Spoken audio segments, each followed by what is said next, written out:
وفقت باكستان الى القنبلة النووية الاسلامية، هاجت اسرائيل ومادت وثار ثائرها، لأنها تعلم ان قوة باكستان قوة للعرب، قوة لفلسطين. هم ينظرون الينا باعتبارنا امة واحدة، ونحن للأسف ننظر الى انفسنا اننا حتى اجد بعض الناس يقولوا الامم الاسلامية، وهذا تعبير خاطئ.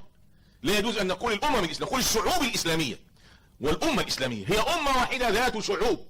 هذه الامة تملك من المقومات والطاقات والقدرات ما تستطيع ان تحقق به ذاتها، وان تربح قضاياها، وان تنتصر على اعدائها اذا وجدت القيادات الصالحة.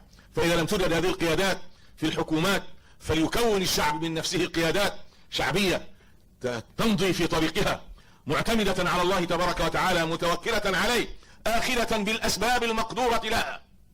إن الله حينما أمرنا قال: وأعدوا لهم ما استطعتم من قوة ومن رباط الخيل ترهبون به عدو الله وعدو. لم يقل أعدوا لهم مثل ما أعدوا لكم، إنما قال ما استطعتم. والله إذا استطعنا نعمل قنبلة نووية نعملها، لم نستطع نحارب بالرشاش أو بالبندقية أو بالطوب والحصى والحجارة، نحارب بما استطعنا. أعدوا لهم ما استطعتم من قوة. علينا أن نبذل ما عندنا، والباقي على الله تبارك وتعالى، هو الذي ينصرنا.